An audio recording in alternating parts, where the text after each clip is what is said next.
서울 부동산 시장에요, 아주 기괴한 일들이 지금 벌어지고 있습니다. 단 한 달 만에요, 서울에서 지금 집을 팔겠다는 지금 매물이 무려 12,000건이 증가했습니다. 비율로는 지금 22%가 증가를 했는데요. 요게 의미하는 게 뭘까요? 다주택자들이 지금 엄청난 공포감을 느끼고 폭탄 돌리기를 시작했다는 겁니다. 사람들이 그야말로 지금 앞다투어서 지금 집을 던지고 있는 이런 상황이 펼쳐지고 있는데요. 그런데 참 이상하죠? 서울에서는 이렇게 매물이 홍수처럼 지금 쏟아지고 있는데요. 오히려 지금 매물이 싹 사라지는 동네들도 있습니다. 누군가는 지금 공포에 질려서 던지고 있는데 누군가는 매물을 꼭 쥐고 절대 팔지 않는다라는 이런 뜻입니다. 그래서 던지는 동네와 쥐고 있는 동네 도대체 어디인지, 그리고 매물이 지금 증가하는 지역이 구체적으로 어딘지, 매매 매물뿐만이 아니라 전세와 월세 매물에 대한 이 부분들까지도 오늘 리치고 데이터로 낱낱이 파헤쳐 드리도록 하겠습니다. 네이버에서 리치고를 검색을 하시고요. 네, 그러면 여기 나오죠? 부동산 투자 분석 앱. 많은 메뉴들이 있는데 이 중에서 이제 매물 증감 요거를 누르시면은요, 지역별 매물이 얼마나 많이 증가했는지 감소했는지를 바로 한눈에 알 수가 있습니다. 한번 살펴보도록 할게요. 매물 증감, 여기서 이제 한 달 전, 일주 전, 일일 전 이렇게 볼 수도 있고요. 일단 한 달로 볼 거고요. 그 다음에 상승수인지 하락수인지도 볼 수가 있습니다. 일단은 상승순, 즉 매물이 어디가 많이 증가했는지, 그리고 매매가 클릭되어 있죠. 즉 매매 매물이 어디가 지금 많이 증가되어 있는지, 어디가 지금 제일 많이 증가하고 있죠? 바로 서울입니다. 12,000개 정도 증가를 했고 전월 대비해서 21.4%가 증가를 했습니다. 클릭을 해보시면요, 계속 감소하던 매물이 이렇게 계속해서 증가하고 있는 게 눈에 보이시죠? 이걸 전체로 한번 보겠습니다. 그 어느 때보다 굉장히 가파르게 지금 매물이 올라가고 있죠. 그래서 매물이 이렇게 증가하던 시기도 있었는데 이 상승 속도를 보면은 매매 매물은 지금 굉장히 빠르게 지금 증가를 하고 있다, 이렇게 보시면 되고요. 그리고 좀 더 서울에 대한 디테일한 이야기를 하기 전에, 그러면 다른 지역은 어떠냐? 2등이 세종입니다. 세종은 5% 지금 매물이 증가했고요. 경기도는 4.6% 증가했습니다. 별로 매물 증가하지 않았죠? 그런데 요 밑에 보시면 전남이나 경북이나 대전, 충남 이런 지방의 일부 지역들은 오히려 지금 매매 매물이 감소를 하기도 했습니다. 서울에서 지금 어디가 많이 급변하는지를 한번 보도록 하겠습니다. 동네별로 다 다르잖아요. 그러면 여기서 서울을 클릭하시면 됩니다. 그러면 서울의 구별로 나와요. 성동구는요, 매물이 지금 전월 대비해서 무려 55%가 넘게 증가했습니다. 2등이 송파구입니다. 그래서 송파구 같은 경우도 지금 매물이 상당히 많이 증가하고 있고요. 그래서 이 순서를 보면은 송동구, 송파구, 광진구, 강동구, 동작구, 마포구, 서초구, 아무래도 고가 지역이나 준 고가 지역 이런 데서 매물의 상승세가 서울의 평균 21%보다 훨씬 더 크다라는 걸 알 수가 있습니다. 자, 밑으로 내려보시면 노원구, 서대문구, 성북구 이런 데는 어때요? 10% 초중반대죠. 상대적으로 이쪽도 매물이 증가하기는 하지만 고가 지역이나 준고가 지역보다는 매물의 상승세가 좀 덜한 게 확인이 되고 있습니다. 지금 매물이 이렇게 증가를 하다 보니까, 그리고 이제 대출을 거의 다 잠궈놨죠. 그러다 보니까 송파 레이크파크 호반 서밋 2차 이런 경우에는 직전 최고가가 29억 원인데요. 22억으로 떨어졌습니다. 송파 헬리오시티 같은 경우도 31억 4천만 원인데 호가가 지금 26억까지 지금 내려와 있고요. 자곡 힐스테이트 같은 경우도 지금 14억 4천인데 12억 6천까지 떨어져 있습니다. 그래서 작게는 10% 초반에서 많게는 20% 이상 아파트들이 가격이 조정되고 있는 이런 지역들이 나타나고 있다, 이렇게 좀 보시면 될 것 같고요. 이번에는 전세 매물을 한번 보도록 하겠습니다. 전세 시장은 어떤지. 전세는요, 상승순으로 했는데도 단 한 군데도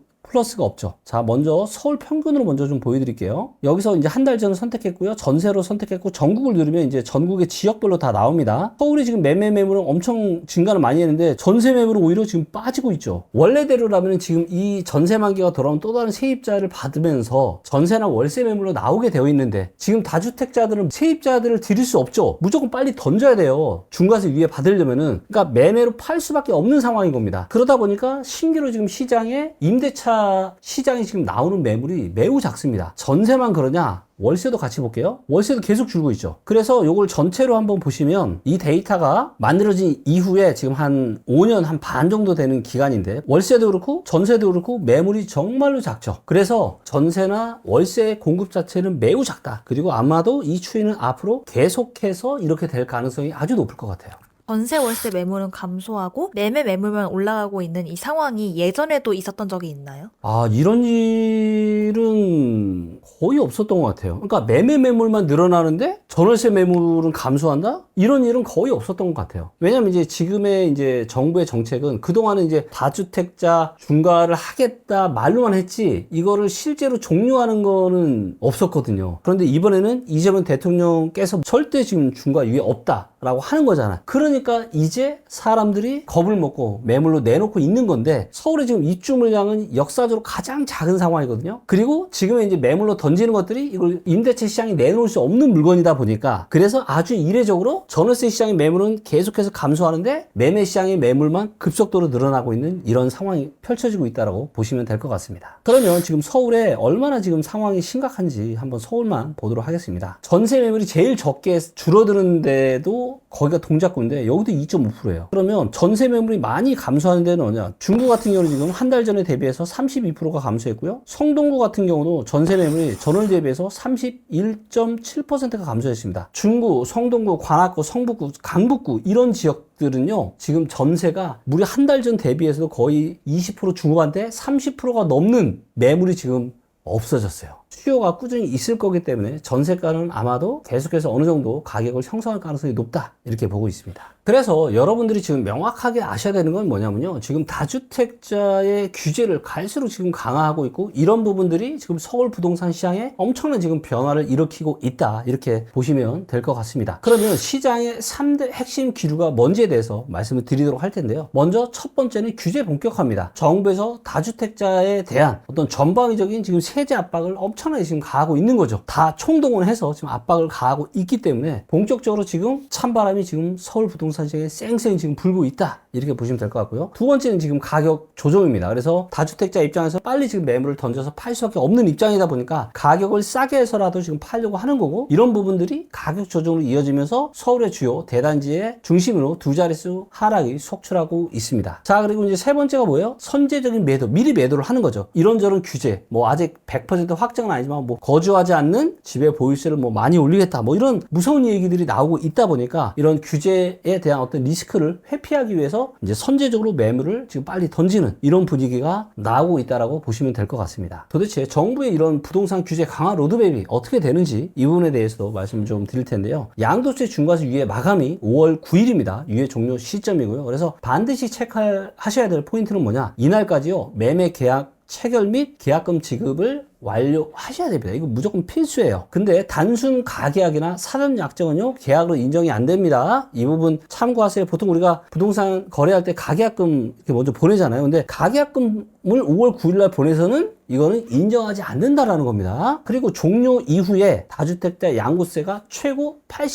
82.5%까지 증가가 됩니다. 네, 그래서 엄청난 지금 중과세가 적용이 될 예정입니다. 자, 그리고 대출 및 세제 개편안에 대해서도 지금 검토를 하고 있는데 주요 규제 강화 시나리오는 임대사업자 RTI, 임대소득 대비해서 이자 상환 비율 요걸 얘기하는 거고요. 그래서 이거를 지금 강화하겠다. 그 다음에 공시가격을 현실화하고 공정시작가액도 비율도 지금 상향 조정하겠다. 세금 올라가는 소리죠 이게. 조정 대상 지역 내 다주택자 보유세랑 거래세를 동시에 지금 압박하겠다. 그리고 올해 만기 돌아야 하는 임대사업자 대출 LTV도 지금 재점검하겠다. LTV 제로로 하겠다. 뭐 지금 이런 무서운 얘기 하고 있죠. 자, 그럼 여기서 얘기한 이제 RTI 임대소득 대비 이자 상환 비율이 뭐냐? 임대사업자분들은 아마 잘 알고 계실 텐데 요게 규제 지역 같은 경우는 1.5배입니다. 뭐냐면 내가 연간 이자 비용으로 제가 1,000만 원을 내요. 자, 그러면 임대소득을 얼마 받아야 되는 거? 최소한 1,500, 1.5배니까 1,500원 받아야 대출이 연장이 됩니다. 비규제 지역 같은 경우는 1.25배입니다. 그래서 내가 연간에 내가 이자 비용을 1,000만 원 낸다. 그럼 거기다 1.25 곱하시면 됩니다. 1,250만 원이 되겠죠. 그래서 이 정도의 임대소득이 있어야 임대사업자를 하더라도 대출이 연장이 된다라고 보시면 됩니다. 그리고 이재명 대통령이 이제는 뭐예요? 다주택자 대출, 임대사업자 대출 이것도 지금 대출 뭐 안 해줄 수도 있다. 이런 또 무시무시한 지금 이야기를 하고 있죠. 그래서 요 규모가 거의 50조가 넘는 엄청난 규모입니다. 그래서 이 금융권까지 하면 더 커질 수 있고요. 그래서 이런 발언들도 시장에 지금 상당히 지금 악영향을 미치고 있는, 빨리 지금 팔아야 되겠다. 다주택자들의 어떤 매도 심리를 굉장히 부추기는 이런 내용이라고 보시면 될 것 같습니다. 자, 여기에 며칠 전에 충격적인 뉴스까지 나왔죠. 부동산 유튜버들 세무조사까지 지금 하고 있다. 그래서 특히 영끌 조정하고 막 이런 유튜버 분들 세무조사까지 하겠다. 이런 무시무시한 이야기들을 하고 있죠. 그래서 이제 보유, 양도 단계의 입체적인 압박도 지금 함께 하고 있습니다. 그래서 보유세 부담 확대, 공시가격 현실화, 그 다음에 공정시장 가액 비율 조정 조정을 통해서 실질적인 세금 부담을 올려버리겠다고 하는 겁니다. 그리고 금융비용 상승, 대출 만기 시에 RTI 기준을 엄격하게 적용을 해서 이자 상환에 대한 압박을 가중시키겠다. 그리고 매물 출혈도 유도하겠다. 세부담, 대출 규제를 피하기 위해서 다주택자 매도 물량이 지금 증가를 하고 있는 겁니다. 그래서 이런 내용들 때문에 매매 시장에 매물이 급속도로 지금 한 달 사이에 20% 넘게 심한 지역만 60% 이상 매물이 증가를 하고 빨리 팔겠다. 팔아야 되는 사람 입장으로 급한데 사야 되는 사람들은 어때요? 이 사람들 무조건 빨리 팔아야 되는 입장인 걸 알잖아요. 비싸게 사고 싶어 하겠어요? 절대 그렇지 않죠. 싸게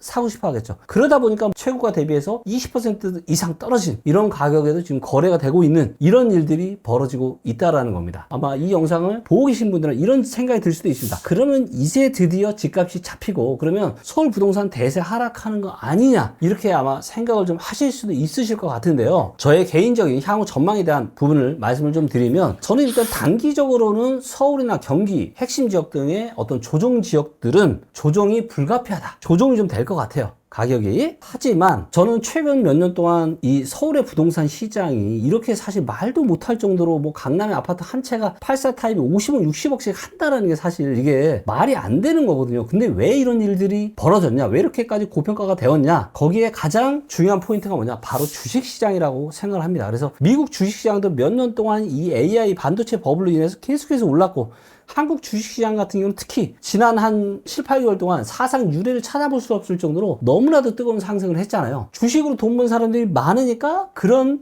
터무니없는 가격에도 거래가 됐던 겁니다. 아직까지는 지금 대한민국 주식시장이 매우 견고합니다. 저는 이렇게 생각해요. 주식시장이 이렇게 계속해서 견고하고 주식시장이 계속해서 올라가면요. 아무리 고평가된 부동산, 정부에서 아무리 잡으려고 해도 저는 대세 하락, 제가 얘기하는 대세 하락은 30%, 40% 이상 떨어지는 대세 하락은 저는 쉽진 않겠다라고 생각합니다. 그런데 만약에 혹시라도 주식시장에 뭔가 큰 변화가 온다. 그러면 그때는 진짜 정부의 이런 굉장히 강한 규제 정책들과 함께 이게 시너지 효과가 나오면서 3, 40% 이상 하락할 수도 있는 그런 가능성도 있다. 이렇게 말씀드리면서 정리를 해 보도록 하겠습니다. 요즘에 부동산 시장이 굉장히 변화무쌍하죠. 이번에 5월 9일까지 지금 팔아야 되는 우리 다주택자분들 마음이 굉장히 급하시죠. 그래서 5월 9일 이전에 계약을 하느냐, 그 이후에 매도 계약을 하느냐가 사실 너무나도 중요하고 또 여러 채 갖고 있으신 분들은 내가 A 아파트를 먼저 팔 건지 B 아파트를 먼저 팔 건지 그래서 이러한 또 세금 전략이 굉장히 중요하거든요. 그래서 이제 제가 3월 초에 양도세 관련한 강의도 좀 들으시고 또 Q&A도 할 수 있는 제가 아주 좋은 자리를 마련했습니다. 여러분들이 실제로 궁금한 내용들을 이날 오시면 많은 정보를 얻으실 수 있기 때문에 이날 꼭 함께 하시면 너무 좋을 것 같습니다. 그래서 노쇼 방지를 위해서 그냥 단돈 1만 원의 다가비와 장소 제공을 위한 요 정도 이제 간단한 실무 비용만 받고 있고요. 그래서 이 자리에 참석을 하시면은 내 부동산, 내 아파트를 내가 언제, 어디에, 어디를 팔아야 될지 이런 부분들에 대해서 유익한 내용이 될 것 같습니다. 관심 있으신 분들은 이 영상의 고정 댓글에 신청을 바로 해주시면 될 것 같습니다. 특히 자리가 그렇게 많지 않기 때문에 급하신 분들 위주로 꼭 먼저 신청을 해주시면 감사하겠습니다. 오늘 내용은 여기까지고요. 서울 부동산 시장에서 벌어지고 있는 일들에 대해서 조목조목 살펴보았고요. 그래서 매물은 엄청나게 증가하고 있고 낮은 가격에 지금 거래가 되고 있고 그래서 이런 부분들은 당분간은 지속이 될 가능성이 높다 이렇게 판단을 하시면서 여러분들 부동산 의사결정에 참고하시면 아주 좋을 것 같습니다. 이 영상 보시면서 이와 관련한 여러분들의 생각을 댓글로 적어주시거나 주변에 이와 관련한 벌어지고 있는 이런 일들이 있으면 함께 댓글로 나눠주시면 이 영상을 보시는 많은 분들에게 도움이 될 것 같습니다. 감사합니다. 지금 가격은 의미 없습니다. 진짜 중요한 건 2년 뒤 우리 동네 아파트 가격입니다. 지금 바로 미치고 앱에서 확인하세요.